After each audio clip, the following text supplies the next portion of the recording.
there's a blessing in the storm. You guys are such rock stars.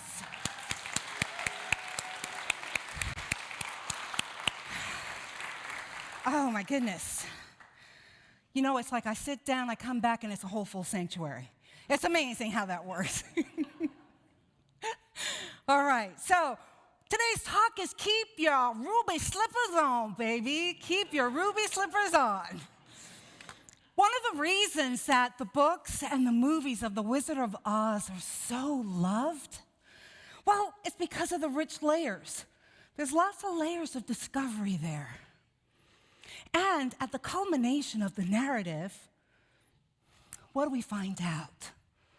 All that we are ever searching for, where is it? Home, within us, right? Within us. And it's an epic journey of self-discovery with a feel-good ending. How often have you asked yourself, what am I doing with my life? What's my life all about? Right? And then we go searching all around to try to get the answer. Well, over the next few weeks, what we're going to do is we're going to look at this book by Joey Green, which is called the Zen of Oz, 10 Spiritual Lessons from Over the Rainbow.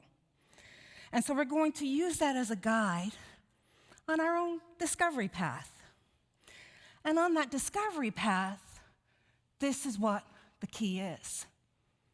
You already possess the attributes you seek most passionately. They're there. You got them already. End of talk. No. If you're a purist, then I'm going to tell you up front that this talk could make you a little nutty. But if you're in the mindset that all religions are of God, you're going to be fine. And the reason that I'm sharing that disclosure with you is because the author has lumped Taoism and Zen together. And he uses it interchangeably. And, you know, when I picked up this book 6 years ago and I worked with it, at that time I didn't really realize the distinctions. And what's really cool is you get to kind of witness your minister in process, doing her thing. And it's really cool because as I've grown, as I continue to dive in to the vastness that is Eastern religions and philosophies, I'm learning and I'm evolving. And it's really cool also that your minister didn't throw the baby out with the bathwater. Because in the past, I would have been like, oh, there's an error, done. No one can relate though, right? I'm the only one that does that. One mistake and you're out the door. One mistake in that relationship, see ya. One mistake from your boss and gotta look for a new job. Oh, it's just me. Okay, it's good to know. So here's the growth, right? I'm calling this growth in that I can look at this and look and still see that there is a strong premise to this story, regardless of the inaccuracies. We can still get pearls of wisdom because why? It's all God. We say it, but are we behaving from that place? It's all God. So I find the title of the book really interesting, The Zen of Oz, and it made me realize if it said the title was The Tao of Oz, would I have purchased the book? Probably not. Would you have purchased the book? What's Tao, right?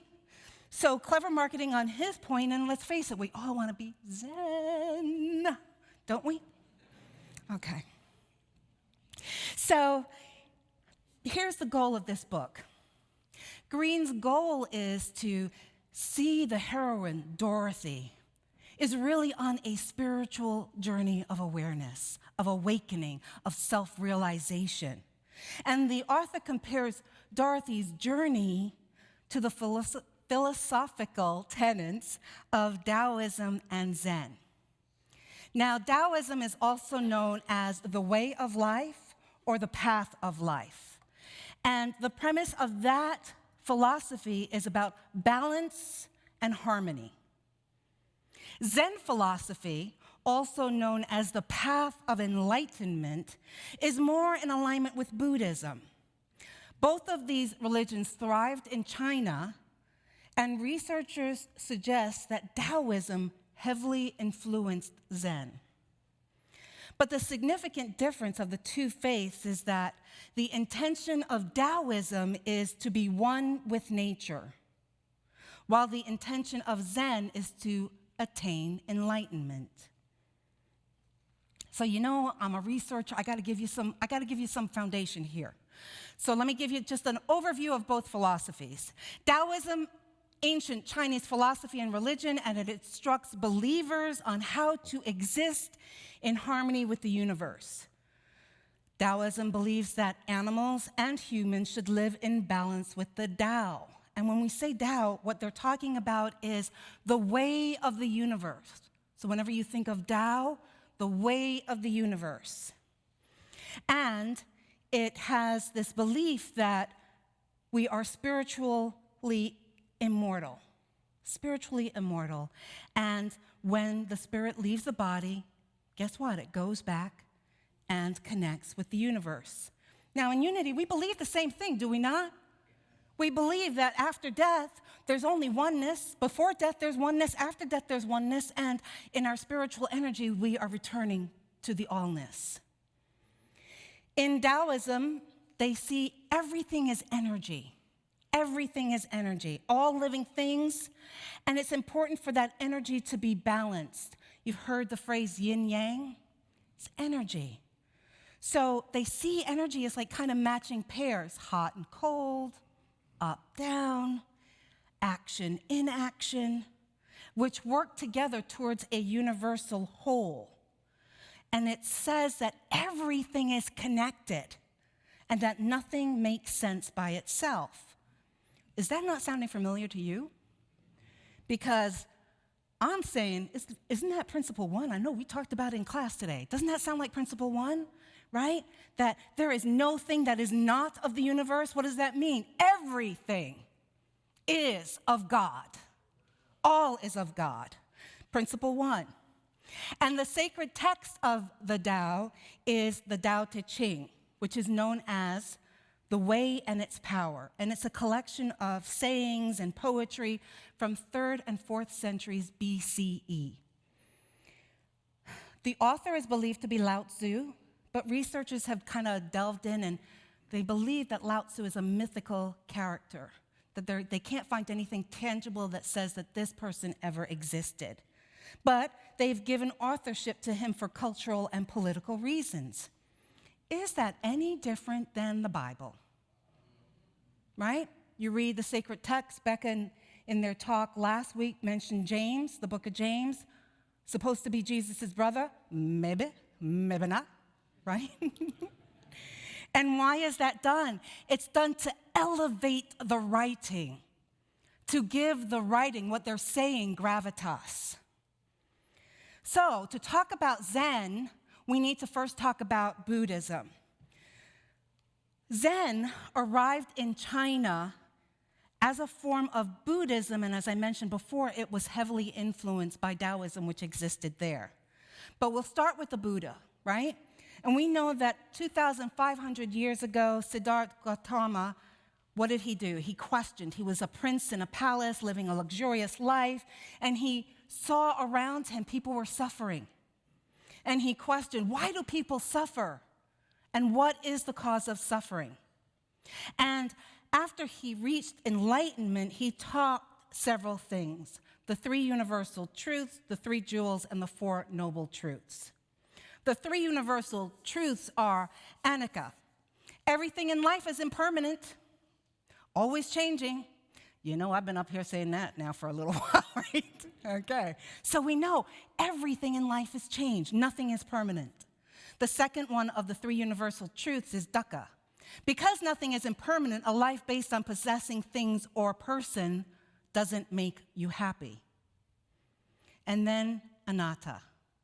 Some doctrines teach that there is no eternal soul, while others teach a doctrine about finding a greater self, releasing the ego, releasing selfishness. Once again, are you seeing a correlation there? Okay. The 3 jewels that the Buddha taught are the Buddha, one is one of them, and that is that people can become Buddhas. They can reach that level of knowledge and enlightenment, so that's possible. Then the other jewel is Dharma, which is cosmic order. What do we call it? Divine order. Thank you. You're like paying attention. Thank you. Thank you. Helpful. The third jewel is the Sangha, that in the community they uphold the teachings of the Buddha. And then the 4 noble truths are human life has a lot of suffering. The cause of suffering is desire. I want. There is an end to suffering. Desire nothing. And the way to end suffering is to follow the middle path or the path of liberation, and that's an 8-fold living process. And what's the goal of Buddhism is to achieve enlightenment. But more importantly, releasing the cycle of having to be reborn and dying, reborn and dying, reborn and dying. So, as I mentioned before, when Zen came over to mainland China, it was in the form of the Mahayana. Let me try that again. I had practiced it. Mahayana. Thank you. Got it. The Mahayana Buddhism, right? And around the 5th century is when it came to China by the monk named Bodhidharma. And they shared that practice of what Zen Buddhism is, influenced by the Tao, and there you have it. The path of enlightenment that is based on the personal spiritual development and ability to understand the true nature of life. So you can see just in there that there is a mixture of both. The teachings emphasize a pure state of mind that can help in realizing the true and inner nature to oneness. They believe that through meditation, enlightenment can happen. So wherever you are here on the spectrum of Eastern religions or philosophy, I'm saying all are welcome. Because when there's truth, does the religion really matter? No, it doesn't. And we're a spiritual community. And we are looking at lots of different tenets. So here we are. I've set the foundation. Now let's look at the book. In the Zen of Oz, the author writes that the story of the Wizard of Oz, he's looking at it through the Zen lens when he writes this. Glinda, the Good Witch of the North, Zen master. She sets Dorothy on the yellow brick road to spiritual enlightenment. When Dorothy, the Scarecrow, the Tin Man, and the Cowardly Lion let go of the conscious yearning and free their minds to function spontaneously and in harmony with the cosmos, what happens? Brains, heart, and courage flow easily and effortlessly. Ultimately, Dorothy attains Satori, the Zen experience of awakening. She finds her true self, her higher consciousness, her ultimate oneness with the cosmos, and her home. That's why we love this story so much. Do you remember the beginning? Right? It's bleak. Kansas. I've lived there. It really is bleak. No, I'm kidding. I've waited my whole life to say that. No. Right? It's in black and white. It just kind of looks sparse.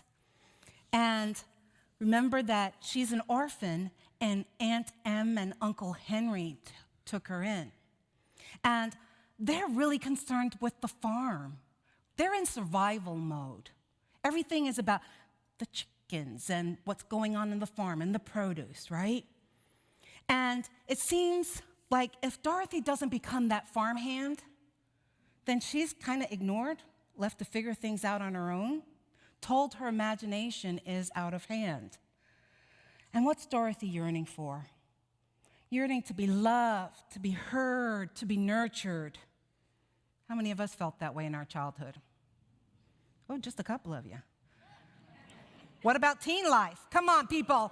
What about in your teens when the hormones are going crazy and nobody understands you except the emo music? Okay. But Dorothy's deep love and affection flows into Toto. Beautiful. You've seen the story. This is good. Toto, right? She believes Toto is the only one who can love her unconditionally. But yet, she allows Toto to get in some serious trouble with Miss Gulch, right?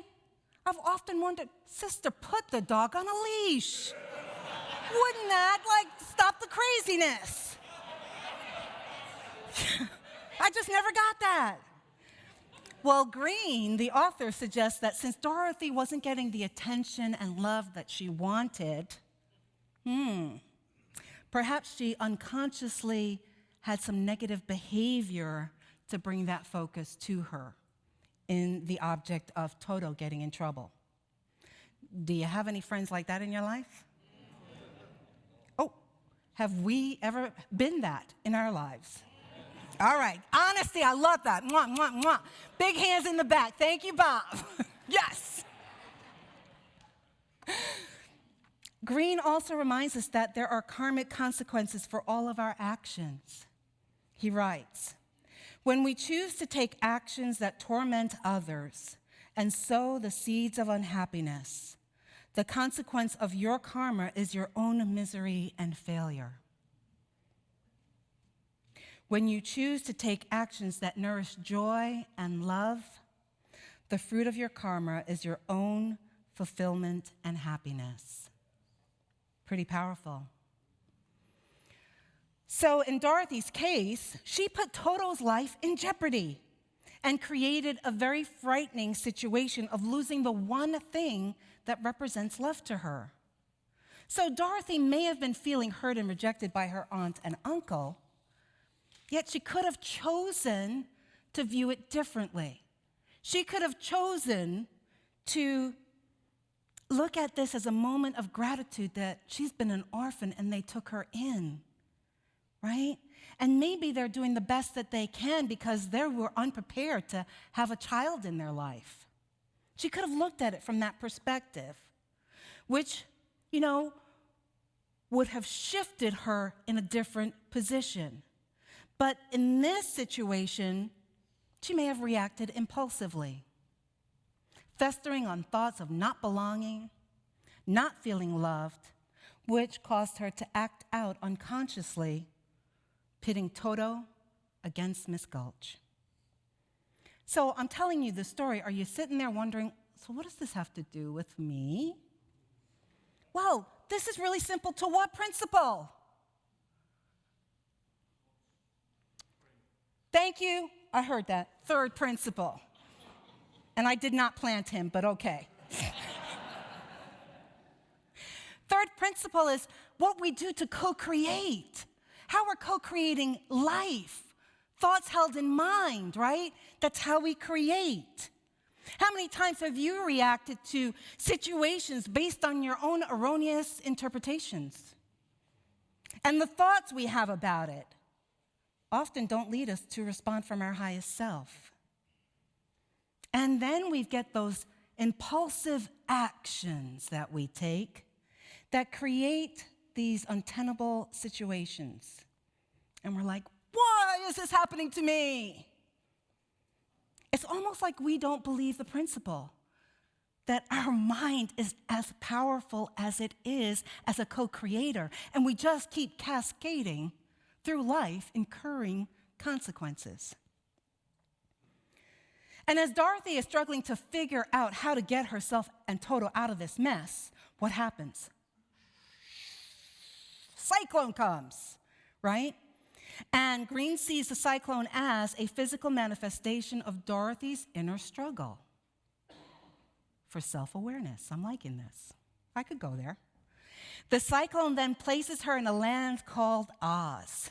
And in this new dimension of Oz, it gives her the opportunity to become aware and conscious of the choices that she is making. It gives her an opportunity of rebirth. Guess what? We are being called into discernment as well. We are looking at the choices that we are making. Are we making decisions based on fear, insecurity, lack, and separation? Or are we making choices based on love, worthiness, abundance, and oneness with the universe?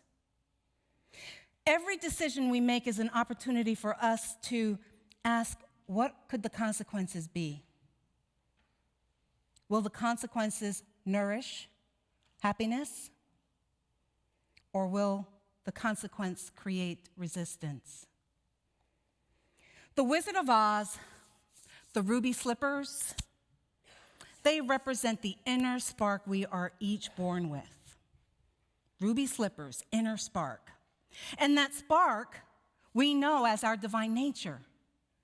We know it as the wisdom of the universe right here, right there, right there, right there, right there, right? Infinite love and power right there. And it makes sense that the slippers are valuable and really important for Dorothy's well-being. And what does Glinda say?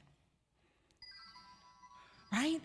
Never let those ruby slippers off your feet. All right. Why is she saying that? Right? Green says, she's saying, Dorothy, never give up your passion, your individuality, your uniqueness, your spirit, your soul. She's saying, this is your inner spark. But what's really interesting is that the Wicked Witch of the West, say that 3 times fast, I dare you, and not stutter, really wants those ruby slippers. And you know, I can relate, right? I got my own pair of ruby slippers. But perhaps it's because the Wicked Witch has forgotten her truth, has forgotten that there is the spark within her. And in forgetting that, feels the need to have someone else's slippers to be powerful. Doesn't that mirror some of our own thoughts? When we look at others using their divine spark, their divine nature, and we're like, well, if I could do that, my life would be really good, and I don't know. Yeah, you know those thoughts we have.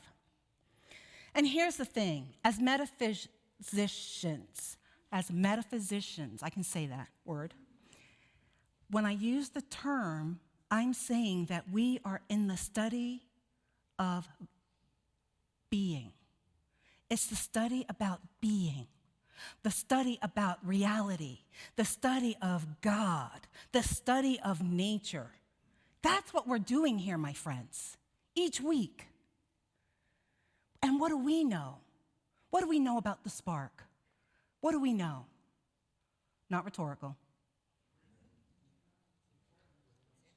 It's in us. It's in us. We each have God within us. And we know that there is only oneness, and our true purpose is uncovered through our own self-awareness, self-love, claiming our light. And it is through right action that that spark is allowed to get bigger and brighter. We also know that any attempt to diminish someone else's inner spark extinguishes our own. We know that. So do you remember at the end of the movie or the book, whichever one you did? I know you all did the movie, so it's okay. The wizard has gotten into his hot air balloon. They're ready to escape back to Kansas. And what happens? The balloon and the wizard takes off and leaves Dorothy stranded, right? And she wants to go home. She's ready to go home. What does Glinda say?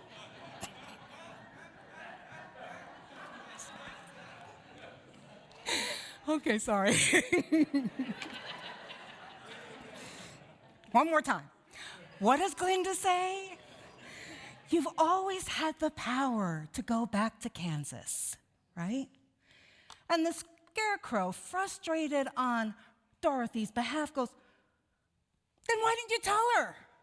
Why didn't you tell her before? And what does Glinda say?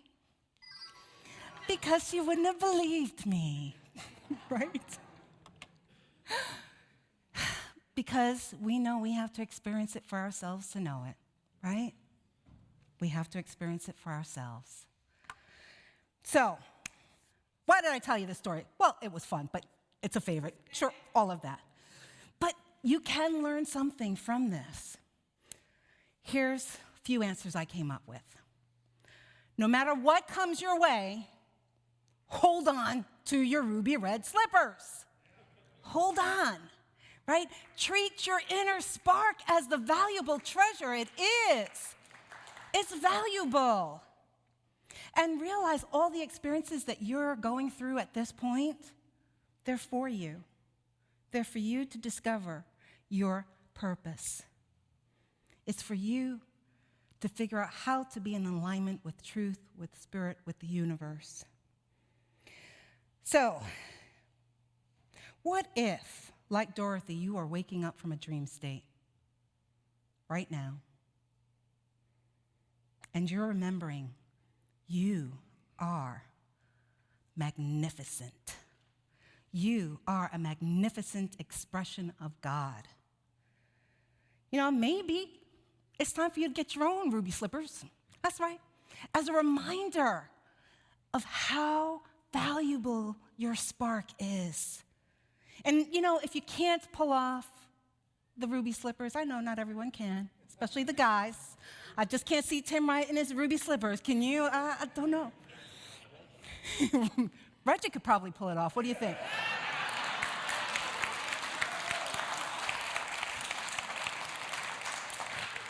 You are fabulous. You can make anything look good, baby. Anything. I invite you to use this affirmation. I refuse to relinquish my inner spark. I claim my divine purpose. That's yours this week, all right? And then next week, we're going to be looking down the yellow brick road. We're going to be talking about that and the choices made on the yellow brick road. But I want you to think of this. Does the direction matter? What if all roads lead to self-actualization? What? Woman's crazy.